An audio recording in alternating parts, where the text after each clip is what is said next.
અમદાવાદમાં રિવરફ્રન્ટ પર હેલિકોપ્ટર જોય રાઇડ બંધ કરાઈ છે. હેલિકોપ્ટર મેન્ટેનન્સ માટે મોકલાતા જોય રાઇડ અચોક્કસ મુદ્દત માટે બંધ કરાઈ છે. સાબરમતી રિવરફ્રન્ટથી સાયન્સ સિટી સુધી જોય રાઇડ ચાલુ હતી. મુસાફરો પાસેથી 8 મિનિટની રાઇડના 2500 રૂપિયા વસૂલવામાં આવતા હતા. અગાઉ રિવરફ્રન્ટ સી પ્લેનનો પ્રોજેક્ટ પણ બંધ કરવામાં આવ્યો હતો અને હવે હેલિકોપ્ટર જોય રાઇડ પણ બંધ થઈ છે, જેને કારણે લોકોમાં નિરાશાની લાગણી ફેલાઈ છે. પ્લેન બાદ હવે હેલિકોપ્ટર જોય રાઇડ સેવા પણ બંધ થઈ. સાબરમતી રિવરફ્રન્ટથી સાયન્સ સિટી સુધી ચાલતી હેલિકોપ્ટર જોય રાઇડ જે છે તે હવે અચોક્કસ મુદ્દત સુધી બંધ કરી દેવામાં આવી છે.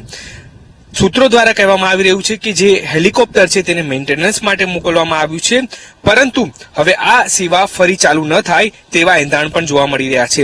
મહત્વનું છે કે આ 8 મિનિટની જે રાઇડ હતી તેના 2500 રૂપિયા જે છે તે યાત્રિકો પાસેથી વસૂલવામાં આવતા હતા. મહત્વનું છે કે આ જે સ્થળ છે કે જ્યાં પહેલા એરોડ્રામ ની અંદર સી પ્લેન શરૂ કરવામાં આવ્યું, જે અમદાવાદ રિવરફ્રન્ટથી કેવડિયા સુધી ચાલતું હતું અને તે હવે બંધ થઈ ચૂક્યું છે. ત્યારબાદ જોયરાઇડ ચાલુ થયું અને હવે આ જોયરાઇડ જે છે તે પણ બંધ કરી દેવામાં આવ્યું છે.